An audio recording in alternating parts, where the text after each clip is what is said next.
right, Joey Idone is here, my longtime friend and host of the Preferred Lines podcast. Welcome in, man. Thanks for doing this with me. I think first time YouTube on my show. I'm still getting my sea legs under me. Yo, man. A pleasure and an honor to be here. Two things off the bat. I've been thinking about you. Oh, I'm thanks. glad to see that you look okay, and thoughts have obviously been with everyone out there in and around Los Angeles.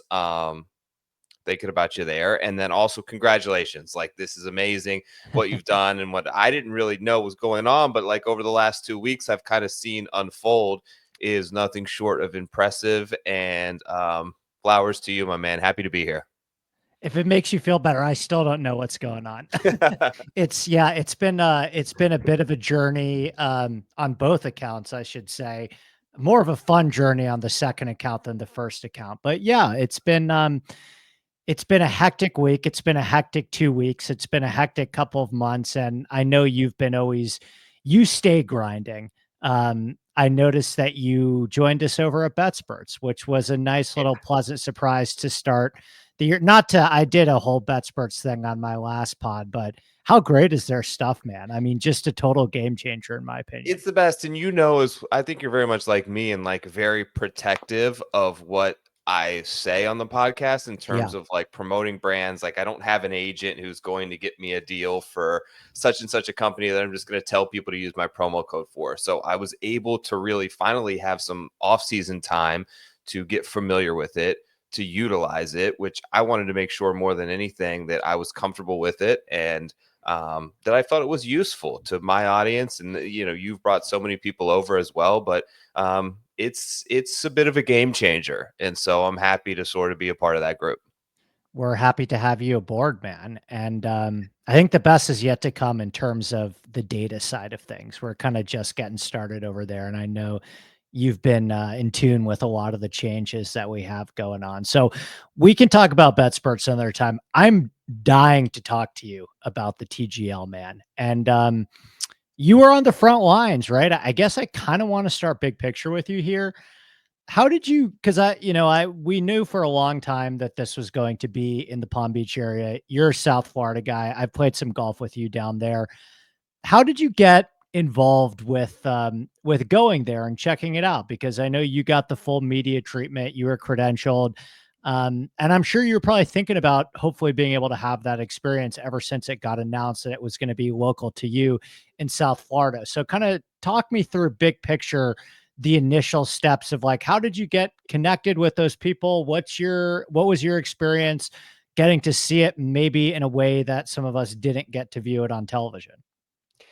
Yeah. So first of all, when they first announced it, like, what, and I just thought, like, I don't know if this is going to work or not, but what an amazing, like, opportunity, and Yeah. like stacking the cards for me, just being right here and having it in the same place every week, whether that's long term or short term. But the opportunity to go there, to experience it, to be a part of something sort of brand new was really cool. And just getting through to them, as if you've talked to anybody who's tried to reach them, I kind of just like didn't really take no for an answer, which is like kind of how I've gone about a lot of things in Yeah. this, in Me that too. I just keep knocking and ringing the doorbell until finally someone answers. And hopefully, I was able, talk to John, who I'm having on my show later. I saw Keith Stewart there. Like, a lot of the people that went there, we got there early. We tried to ask good questions. We tried to be as professional as possible in that room to make sure that they wanted to have us back. And hopefully that's the case for me. Match 2 is tomorrow. I'm excited about. Are you And going to then just match kind of, two? I'm not tomorrow, just only because it's my son's 8th birthday. Oh, So sweet. we've got some plans for him. So I'm disappointed to miss the Tiger match, but I will be probably at most of them, as long as it keeps going well. And I was interested to see, like, what did people think the TV experience was like? Because I know in the arena was everyone that I talked to, whether they were a fan, whether they were media, was kind of blown away with how cool we thought it was. But I've always was very unsure of, is this going to translate to golf fans? Is this going to translate well to television? And that's kind of where I'm interested in, like your opinion on how you thought it went. Well, let me take you back first, and then I'll answer the follow-up question. But I had spoken to them, and I'm forgetting the name of the person that I spoke to, but I had spoken to them about, gosh, it must have been like 2.5 years ago now. One of Mhm. their one of their development guys or one of their marketing guys reached out to me and said, "Hey, I followed some of your work in the gambling space. Mm. I want to talk to you about TGL, some of the plans that they had." And this was still, I think all of us knew what it was and knew that it was happening. But none of the images had come out. I think they were in Right. their very early stages of like building SoFi and building the screen. None of us really knew all of the Mhm. gadgets that they were going to have, the giant screen and the real grass and the bunkers and the reversible green and all that stuff. And I noticed really early on from my meeting with that guy that they like really had their shit together. I was like you, there's some skepticism where I didn't know if the actual concept was going to work. But one of the things that stuck with me immediately was like he was clearly all in on gambling. Like he Mhm. really believed and knew that gambling had to be a major part of the identity of this league. I think Yeah. that was kind of part of my problem with Live, right? Like I really wish Yeah. that not to compare the two because that's its whole other thing. And I actually don't think they should be compared whatsoever because they're trying to do different things. But I remember having this conversation with the guy like 2.5 years ago where it seemed like his head was very much so in the right place in terms of identifying this market that you and I know so love. And he never followed up with me. I would imagine that he probably found somebody bigger than I did, that bigger than me at the certainly 2.5 years ago. He probably found someone bigger Yeah. than me. And I probably should have done a better job of following up with him. But it struck me from that conversation because I've had conversations with a lot of different places, like Tom Brady's like autograph, like all certain AI things, and a lot of these tech startups that want to, dip their toes into golf. And not a lot of them have a lot of context, I think, for golf, right? And Yeah. what makes this thing special. And I think what would really work with fans. So I was initially like, okay, I'm intrigued. There's enough money at play here, and it seems like there's enough smart people behind the scenes where this is at least going to have my attention. So I, like Mhm. you and like many, tuned in with a lot of excitement and I would say a healthy dose of skepticism to the first match.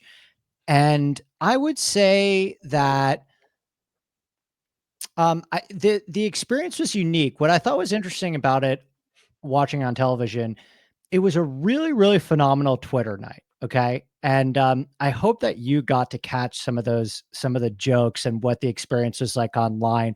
I don't know how much you were on your phone while Yeah. you're in the arena watching it, but I run, the Discord over at Inside Sports Network, and um, it was, and I've been a part of golf discourse for 5 years now in the industry. And like, there's nothing like Thursday morning at the Masters in the Discord Mhm. where the messages are just flying and the jokes are flying and everybody has something to say and everyone's sending each other tweets. Yeah. And it had a little bit of that energy.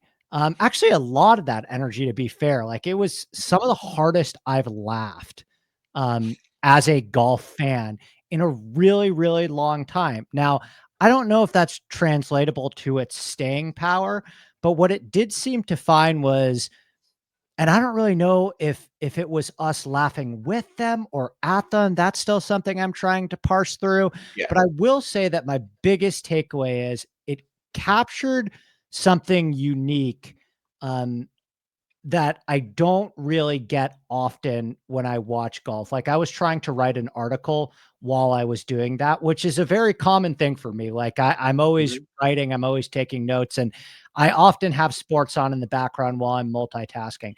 And I actually could not write. I could not multitask because it was so engaging. So I guess Yeah. my biggest takeaway, and we can get into some of the specifics of why I felt that way, um, but it had my attention, man. I couldn't look Yeah. away. It's kind of built to do that.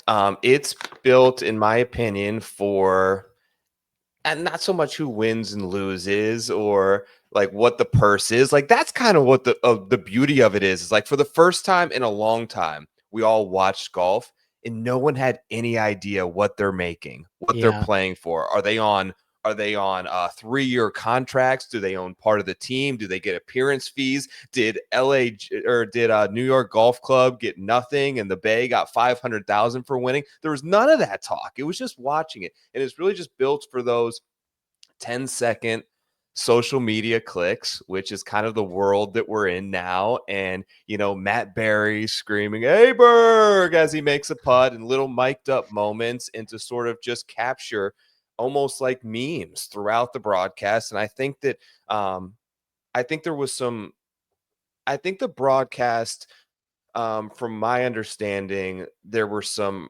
hurdles that they need to clear. Now, I'm going to Yes. give them some grace there. It's ESPN. There's a ton of money behind it. They're going to get it right. You go back to my very first podcast or your show, like it was awful. The amount of improvement that I think that they can easily make in a week to 2 weeks, will really kind of improve the television experience. But it was exciting being there. I understand that there are some things that need to be cleaned up for them moving forward, though.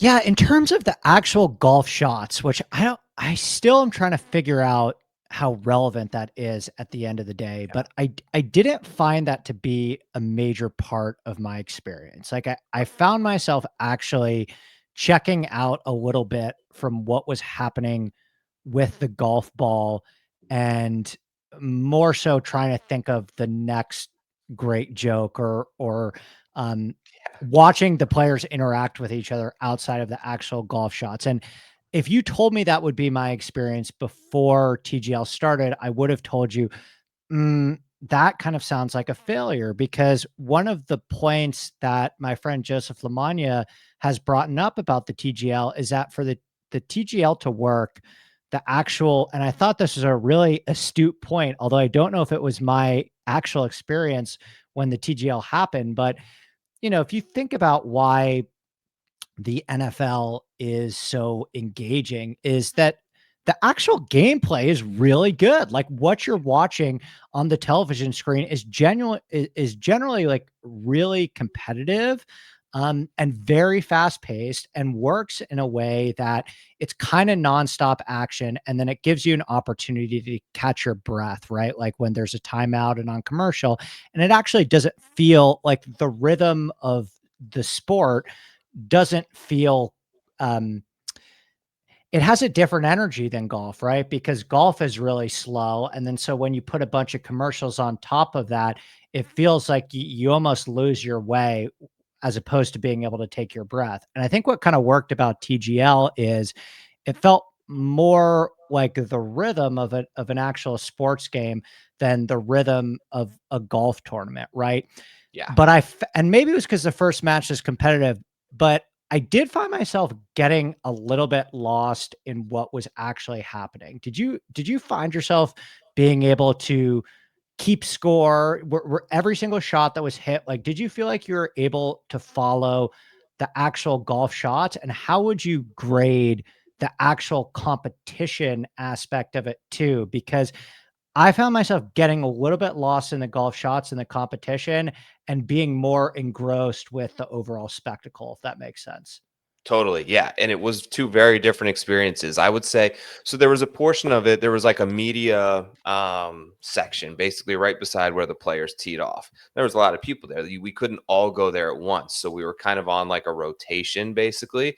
So when you were in the back, you had the earpiece, you kind of followed along with it on ESPN. And that was hectic to me, like trying to figure out where teams were. I think there were some times they were even confused on some of the scoring. Like, did Aberg go in the water? Was he in a bunker?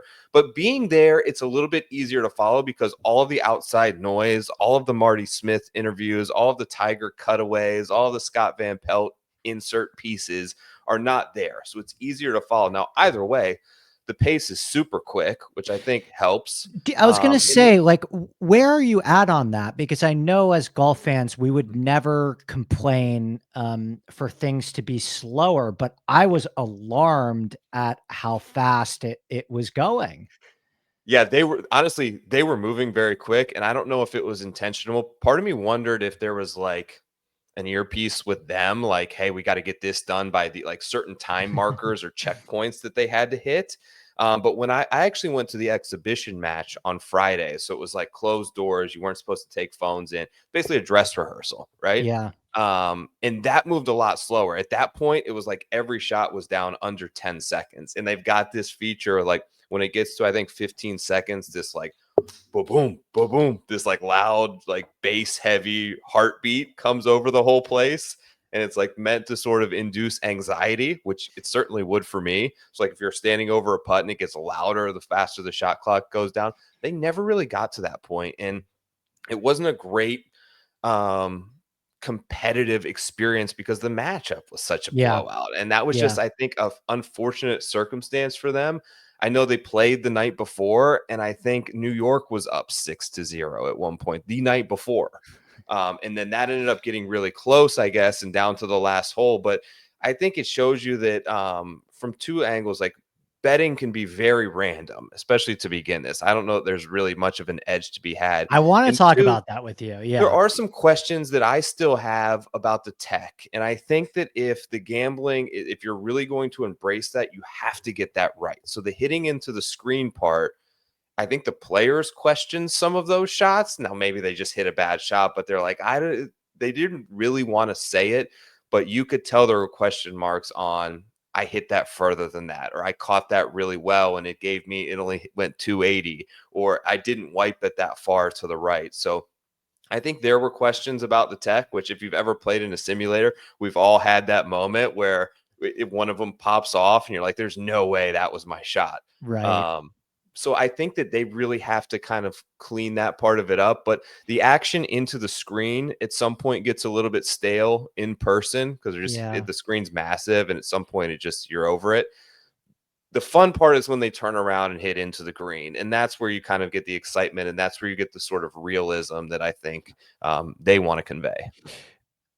I'm glad you brought up the gambling piece because we're gonna circle back to that at the end. I actually want to talk to you a little bit about, and I don't the futures market, whatever, but I'm just curious about your thoughts in terms of if this thing has some real gambling legs and your opinion on if you saw anything or found anything that you think is actually like useful info going forward to bet this thing because I hand up I lost my bet and looking back on it it feels like everybody on Twitter was on the Bay and I looked at the situation and I was like I feel like Xander's going to be amazing at this and Yeah, then I had also heard rumblings that Ricky was like really grinding his same. butt off at this thing that he Yeah. was really putting in the effort into this and you know he hadn't been in Hawaii like a bunch of the other guys competing on the PGA Tour.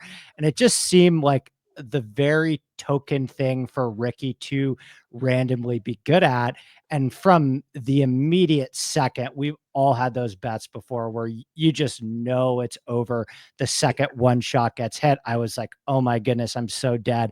And, you know, we'll get back to talking about lessons learned that would maybe help us last time. But do you Mhm. feel like what was it like in person with the fans? Was it in gate like did you feel like the energy held? Because I feel like it came out of the gate really hard and then it Yeah. lost a little bit of its momentum as the match went on. It's it's a unique fan experience. It's not like anything I've really ever been around. It reminds me more of like a Broadway theater than it does like a stadium, so to Yeah. speak. So the whole bottom bowl did get a little loud and rowdy. Those are the general admission tickets that are, crazy prices And that you see. how many people were there? Because It's they kept 1,500 people, I think, yeah. total in the whole place, and it basically does a big U around the screen. And what But the was it? Was top, it like was it families? Was it what was the demographics of it in the arena? I wouldn't say families, not a whole Okay. lot of kids, more like guys our age, I would say. Guys in their 30s, like heavy golf guys, maybe some husband and wives, some corporate elements to it with the university right there. And that's where like the suites, which are go all the way around the top, they're 20-person suites. Not all of them were filled up. Like Keith and Mhm. I spoke to the FanDuel guys. They gave them a suite and they were like, there's nobody up here. It's just like the three of us. And like there was another, DJ Khaled had one and Yeah. Steve Cohen had one. So like not all of those were filled. So even though it was 1,500 people, it was probably really closer to like 12, 1,300, because not all those suites were filled. Now it gets loud. People were Yeah. excited. I don't think people were paid. I tried to do some digging on that. I actually talked to someone who supposedly you know, went after the ad the first time, and they've refuted it pretty strongly. And I don't think that was I don't think that happened. I think that was a thing for the rehearsal matches because they wanted to get TV timing and angles down and certain camera shots. I don't think they're paying fans to be there.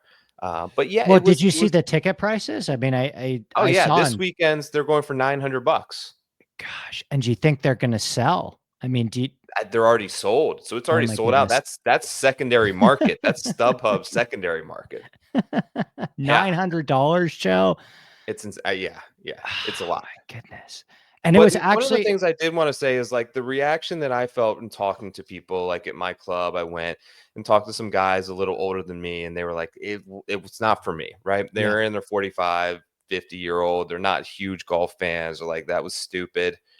But then they all like 3 of them were like, "I watched it just for the novelty of it, Mhm. but my like 14, 15-year-old son thought it was really cool." And I think Yeah. this merger between like semi-realism and like kind of gamifying the idea of golf, like this virtual, like it almost feels like a video game experience a little bit, I think could really appeal to a different market that they aren't really going after hard week to week on the PGA Tour, like 15 to 20-year-old boys who are all over the internet, who are all over Twitter, who are all over social media. And like you mentioned, they're clipping videos from their TVs, they're sending out jokes, they're making fun of it. But all of that stuff is kind of working in their favor because it's all engagement. Yeah, I heard a lot of that as well. Like, I think just anecdotally talking to other people in the industry and friends and other folks in the Discord, it did seem like it hit a little bit with a younger crowd, and that's going to be interesting to me to see if they could puncture Mm, the YouTube crowd, right? Because YouTube yeah, golf has become so huge with the younger generation. I'm not a Grant Horvat or Brian Bros or good guy at all, or even the yeah, Bryson stuff. I kind of do enjoy watching Bryson's video from time to time just for curiosity's sake, but I kind of miss that boat and am super fascinated by how the YouTube generation continues to grow with the crowd of people just a little bit younger than me. And if TGL has a bit of a place in that, um, I guess before we talk a little bit about the gambling stuff, because I did find in the Discord there was an appetite for curiosity. Like, I could not tell people in my Discord in good faith that I am betting this with the confidence that I would be able to model a PGA Tour event, but right. I was inspired to try and I don't know about probably not Yeah, model ever, but at least like see what I could do with TGL for the rest of the year. Before we talk a little bit about the gambling stuff. So after all of it was said and done, do you walk away from this and are like success, failure, or somewhere in between? And is it even too early to be able to give it a grade on night one? We haven't even seen Tiger yet. I mean, yeah, 2/3 of the league hasn't even played, right? There could be a universe of like 3 months down the road, and we're watching Patrick Cantlay up there against Matt Fitzpatrick, and maybe the right. luster has been lost. Yeah, 100%. I think ultimately success or failure, like we're gonna still have to circle back and let's call it 2027 and see if the Yeah. TGL is still going around. I think for night one, I'd give them, I'd say it was a huge success for them. I mean, they got a ton of views online. The ratings were pretty insane when you compare Good. it to Yeah. a PGA Tour event. I think the most people either liked it or hated it, which is also probably good for them in a way. You want someone to have an Yeah. emotional Elicit a response, either reaction. love Totally or hate, agree. because Yeah. you mentioned that's what fires up the group threads. That's what fires up the Discord. You want love or hate because that means they're watching. Totally Um, agree. so I think it was a success being there. I thought it was awesome. It was a really, like, for myself, It was different. You've done a PGA Tour event before, right? Like in the media center. Yeah, yeah. Yeah. So Torrey I had the Torrey Pines and experience. Riviera. I've never been to a Right. major, but I've done Riviera and Torrey Pines both in from the media perspective.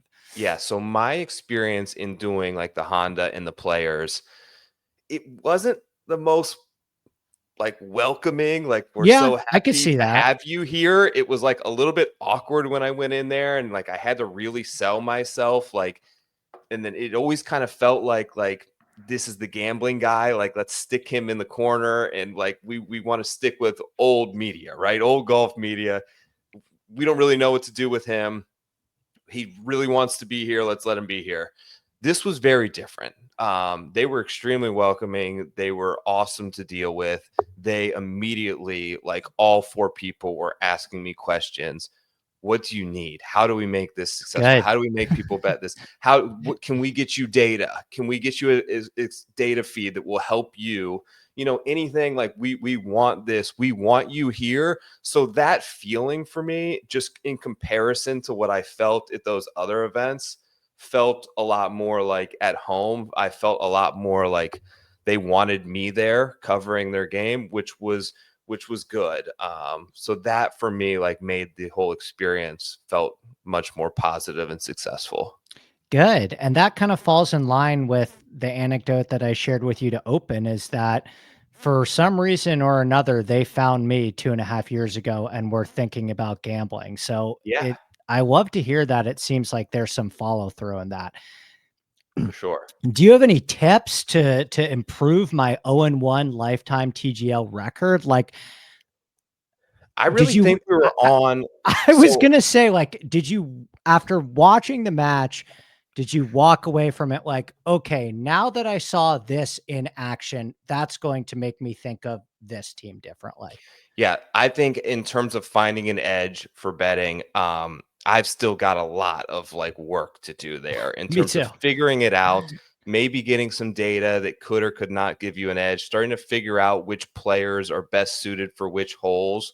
I have ideas, but it's hard for me to definitively say, like, give reasons right now. I was in line with you. I was leaning New York because like I knew that Ricky was there, and you were right. Like Ricky had a key basically to the building where he's bringing friends in there to play matches. Shane Lowry talked the day before, and he was like, "This is the first time I've ever been in here." Well, there's Yeah. the two guys who are the de facto actual captains of those two teams. They were acting as they were hit the opening tee shot. They were matched up in the first holes in singles. Like one guy has been in here a ton. The other guy is hitting his first shot on this giant simulator, and they all talked about how awkward like being like the 100-yard shots were because there's no background you're hitting, and it's not like normal golf for them.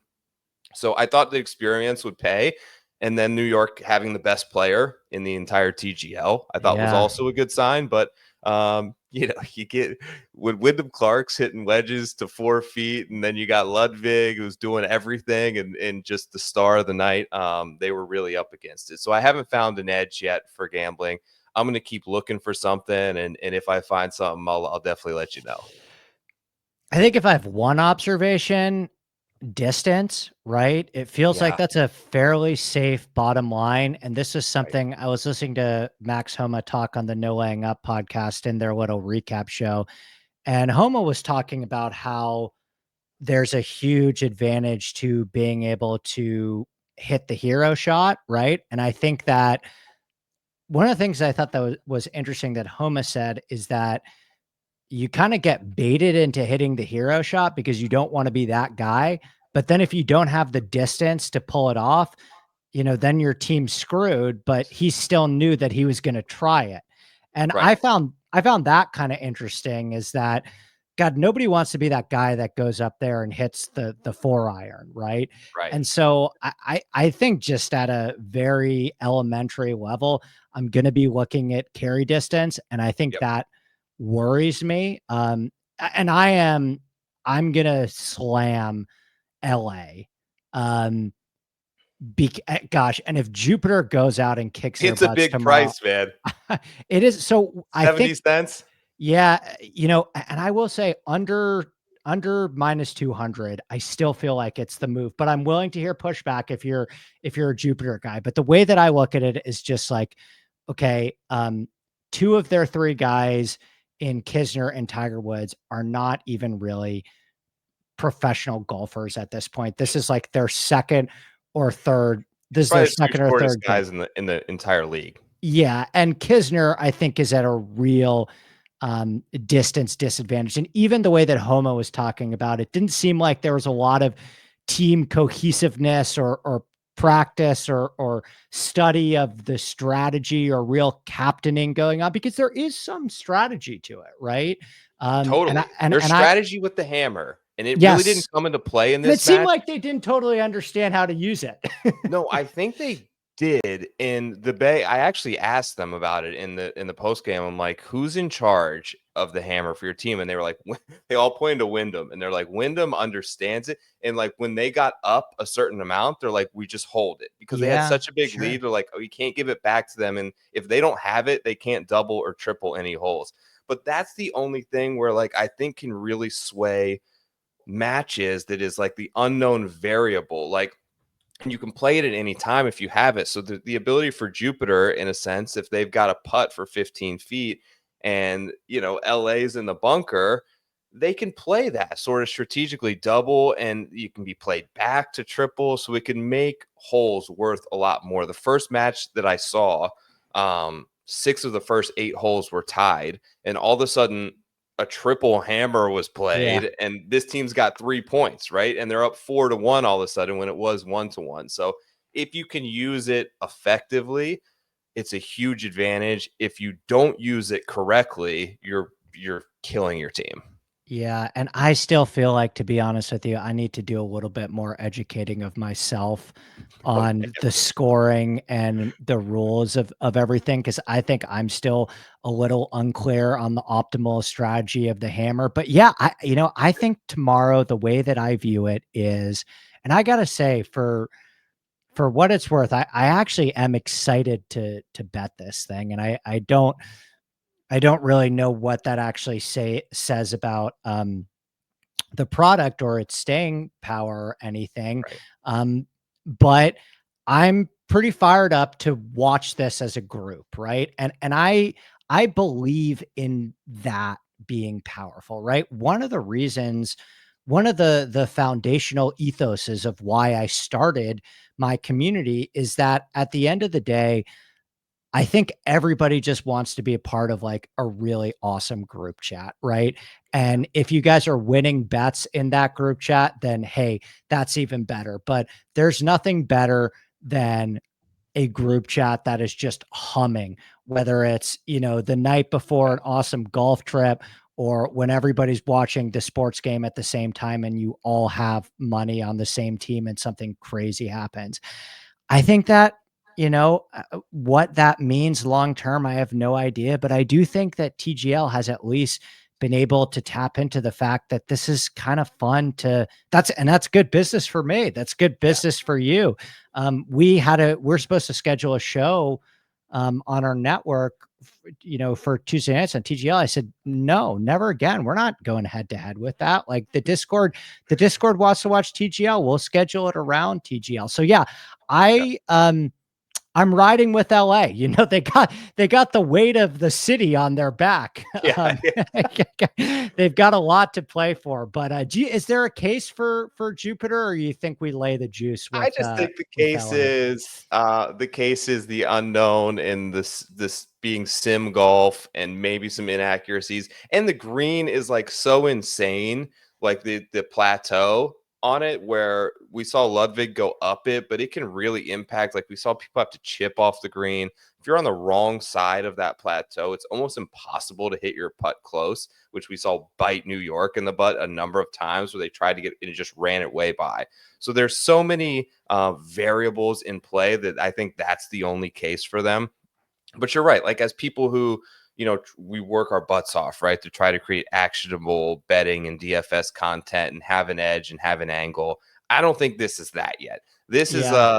a Tuesday night thing when nothing else is on and the group text lights up and somebody texts, "Who do you guys like tonight?" Right? Yeah. And everyone just chimes in with an opinion, whether it's, bound in data or whether it's just kind of a gut feel. Vibes. But I Yeah. think everyone's going to want to do something Tuesday night, especially when football goes away and it moves to Monday night. And it gives you that avenue to, okay, here's 50, here's $100. Let me sweat this and watch it with my buddies. Totally agree, and that's part of the reason why I think it needs to be judged on a different scale from any other form of professional golf. It's because this is on at nighttime. Like, I can for all the people comparing this to other forms of golf, like, I cannot emphasize this enough. This is on at nighttime when it's dark outside, and I would be spending that time either watching an NBA game or listening to a podcast or having dinner. Um, this is what else are you gonna do, right, Yeah. at that time? And I think if you allow it to live in that space of like, is my life better now that this is on Tuesday nights in January? I'm always going to hit the yes button. Are you gonna create content around it? Like, are you gonna cover it on preferred lines?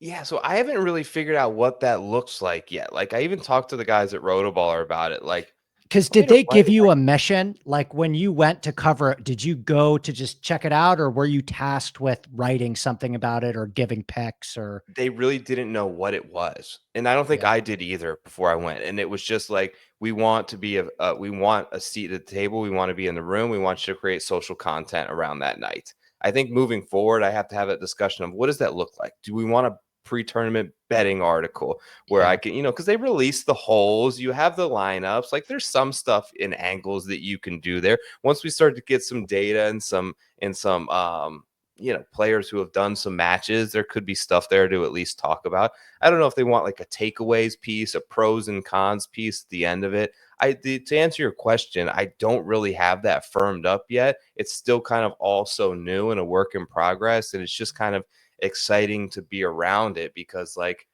it was fun, man. I mean, Palm Beach Gardens, they had the big like spotlights around, like it was the Grammys, and they had like the red carpet walk up for people. So it was definitely something that people are looking forward to. And obviously, with the price of tickets, there's some sort of appetite for it. Yeah. Yeah, I'm gonna talk to you too about because I'm supposed to head down to South Florida, hopefully, that final weekend of February. One of my Cool. investors at ISN lives right in the Palm Beach area, and so I was gonna go down and meet with him and talk some shop, and like, "Man, maybe we should go check this out." So 100%. I'll absolutely be in touch with you once we get off the air about some of that stuff, how it works behind the scenes, getting the media stuff set up. You wanna talk a little AmEx Yeah, let's do it. before we close? So, Xander news, I'm sure you've heard by now. Xander just withdrew, hour or 2, maybe 2 or 3 hours before we went hot here on this Monday night. Were you able to get some bets in? I did. I did. I wanted to ask you before, like on the Xander stuff, because I know you've got some plugs like somewhere in the camp there.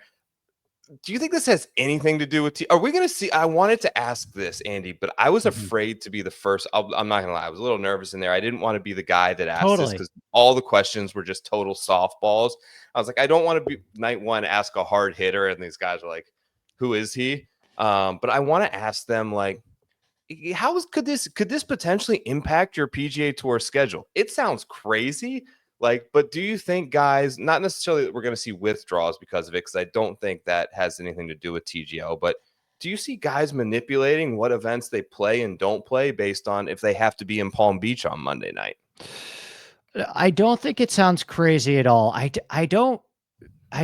not gonna say I know the answer to that outside of just what I could speculate, but I mean, you think about the TGL, Tom Kim is not starting for Jupiter, right? Right. He's the 4th guy Right. in Jupiter, and that's obviously because he's playing in the American Express.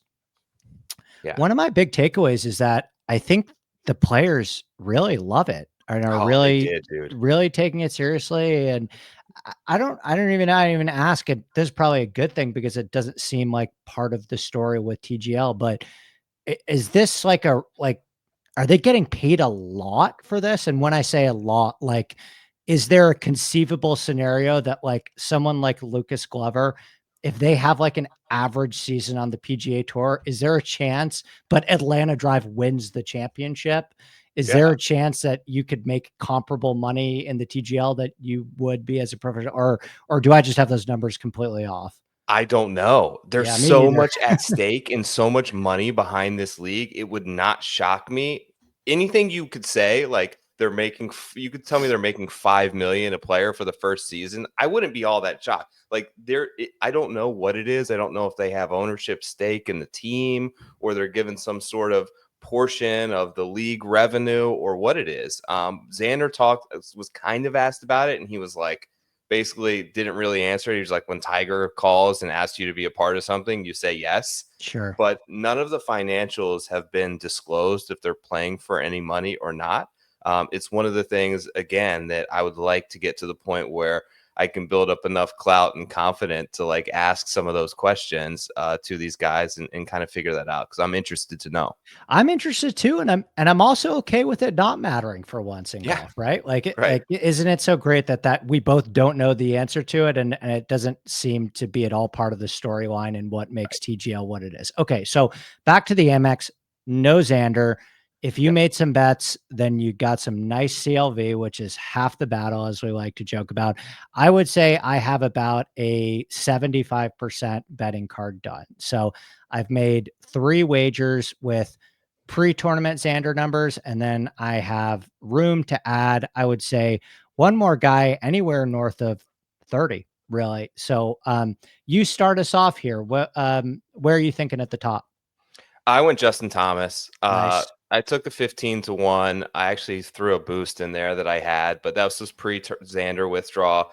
I had him number one in my model. I think that a lot of things really checked out for me. I've heard from people who know Justin, who've been playing with Justin, who've been practicing with him, that he's like much like you have, that he's on this mission and playing incredible golf week to week here in Florida. And people have been blown away. He's also really good on short courses. He's also really good on courses with a lot of water, like Quail, like This time of Honda. He's year too. also really good on desert. He's like Yeah. all this stuff from the rabbit hole that I look really good on. Pete Dye won the Players. He just checks so many boxes. I love the fact that he's chasing a little bit of ball speed. I've talked about this a little bit on my podcast. Is I think that that's a little bit of a cheat code for Justin Thomas that can kind of potentially cover up some of his flaws with the putter if he's coming in with shorter clubs. He's just rated at like the wedge play for him is so good. Yeah. He's hit or miss around the green, but so are a lot of guys. When he's really good around the green, he's one of the best on tour. And his performance here last year kind of sold me. I'm ready for him. I think it was a decent number, and I'm happy that I luckily sort of got it in before I knew the Xander news. Yeah, and actually, just to bolster your case even further, this is one of the things I talked about on the Sunday show. But I actually think that this tournament gets a little bit mismarketed as more of a putting contest than it actually is, based on what Rom had to say. Like, if you actually go back and dive into the numbers, approach play has played far more of a role in the strokes gain makeup of winners, top 5 finishers, top 10 finishers, top 20 finishers than putting. And that's actually, like, that wasn't the case at Kapalua, for example. Like, Kapalua is way more putting than approach play. So and don't get me wrong, it's still 30 under. You're still really going to have to putt. But relatively speaking, compared to other easy golf courses that we would define as birdie fest with a high greens and regulation percentage, I actually think that there's an easier roadmap to separating here on approach than there is with the flat stick. And I actually think that only increases this year based on the fact that they have new greens. You know, I yeah, Good point. they tore up the greens. And so I am very dubious that the PGA Tour knows how to make a golf course harder in 2025. Like, they did this at TPC River Highlands last year and spent millions of dollars on a renovation, and it didn't impact scoring at all. They're going to do the same thing with TPC Craig Ranch, and I'm dubious about that one too.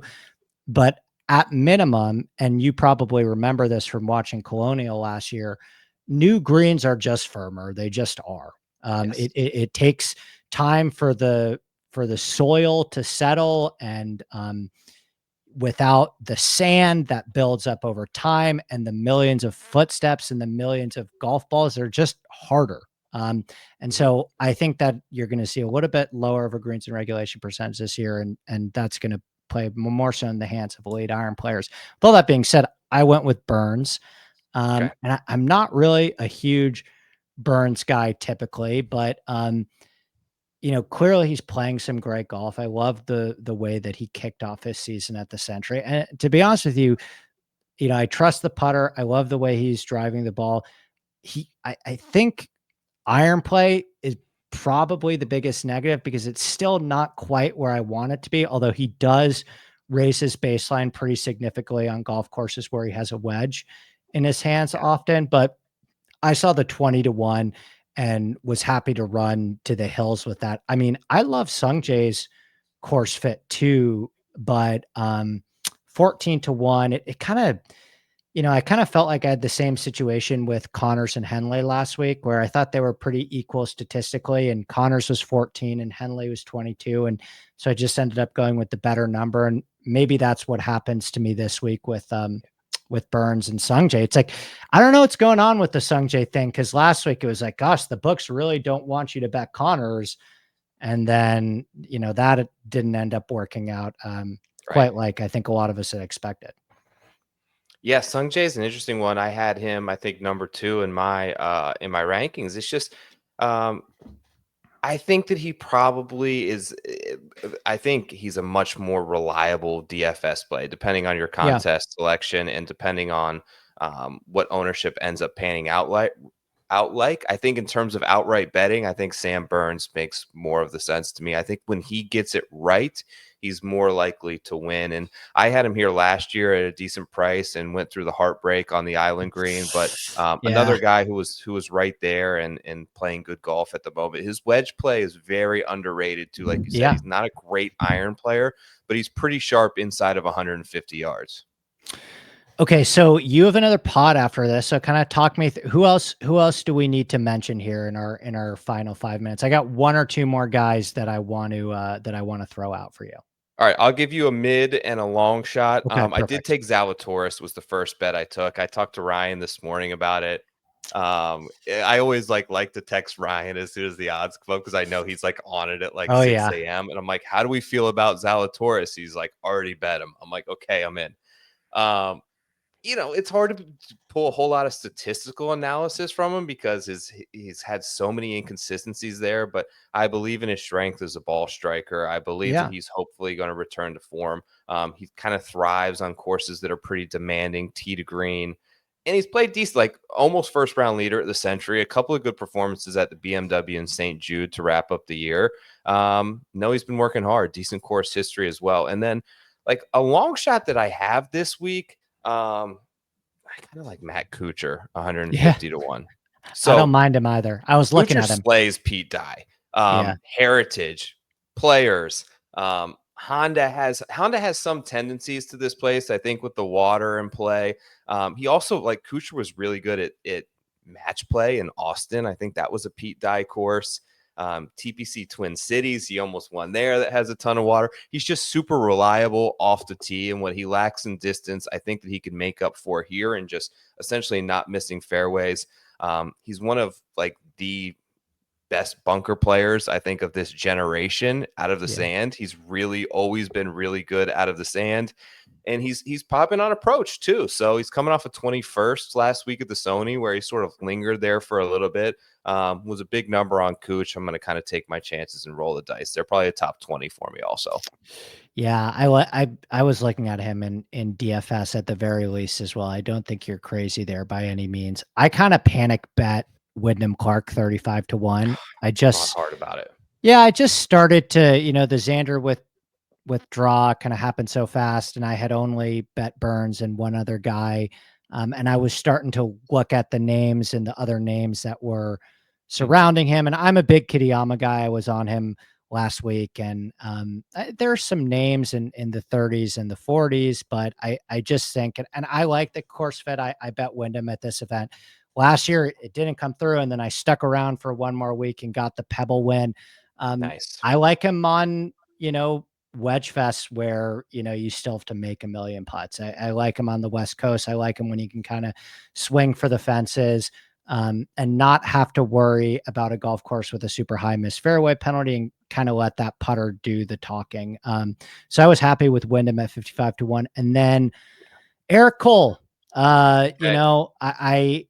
I did there was a moment there last week, Joe, and I was very heavy on him in DFS. I loved the buy low opportunity that we had on Cole, but there was a moment there because I did not have him outright, and I have been a Cole guy over the years, and he had drifted, I believe, to 100-1, where I was like, oh gosh, is this going to be the week that Cole does it? And maybe I'm chasing just a little bit, but I've always said I think Eric Cole is going to win on a golf course where off the tee is mitigated somewhat. I mean, it's great to be a good driver anywhere, but I don't really think that you win this golf tournament with your driver. I think you win this golf tournament with your irons and with your putter, and you can get away with the loose one and a lower miss fairway penalty. Give me Eric Cole coming off a great approach week at What price 55 did you to get on Eric Cole? I got 55, Okay, and nice. I think 50s are still pretty widely available, which I would be happy with. A couple of things, you nailed a ton of points on Eric Cole. What I'll also say, because he rated out really high in my rabbit hole model as well,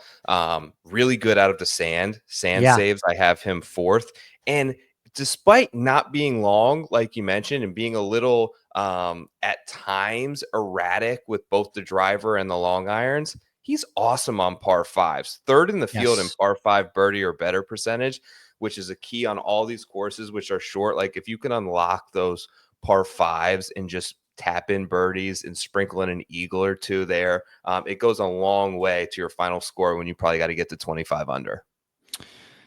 I don't really have anyone else. I'm probably gonna have to make a Siwoo Kim, Kurt Kitayama, Davis Thompson decision, or maybe sprinkle a bunch of bombs and find my way home that way. I've seen some surprising Cameron Young love in the Discord for me this morning, which I don't love the course fit. I'm not in love with that one, but I think at 50-1. I guess the number makes sense above all. Anyone else you wanna toss out there, or you That's think all we're I got right covered? now. I can't do Cameron Young, Yeah. so he won't be the guy. But I'm gonna add another one, whether it's Thompson, whether it's Siwoo.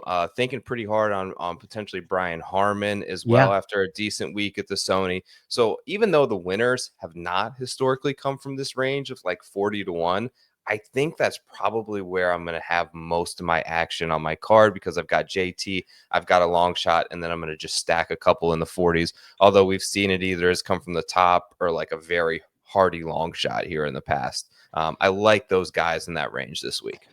Sweet, buddy. Anything you got to plug for the listeners before we get out of here? You wanna give your rabbit hole code or what you got going on with, I'm excited to Absolutely. listen to your preferred lines with John coming up too. If anyone wants the rabbit hole code, mine is tour picks. You guys have one as well. We just love to have you in there. Both of our rankings are saved on there, which I think is probably one of the cooler features that definitely makes it unique as well. Matt Vincenzi's in there, Steve Shermer, which you and I know is like Yeah. is in the weeds. You and Yeah. him are like the two guys who I Yeah. trust data from more than anybody in terms of pulling models. So all of that stuff is there. Preferred lines. I'm going to record it now. We're going to go live on YouTube here Monday night with John Hasselbauer, and I've got some written stuff up on rotoballer.com. But as I mentioned, congrats on this new venture. I know that takes guts. I know it takes courage. And I know it takes really smart minds and good people to all come together. And seems like a fantastic crew you guys have put together there. I like all you guys a lot. So wishing you the best, man. We'll get you over on my show soon, but Yeah. thanks for having me. Sweet, buddy. Well, like I said, looking forward to your chat with John. I'll let you go, and I'll let you know when I'm in South Florida in a couple weeks' time as well. So Give me a buzz, look buddy. forward to doing it again soon. Cheers, Joe. Thanks, buddy. All right. Later.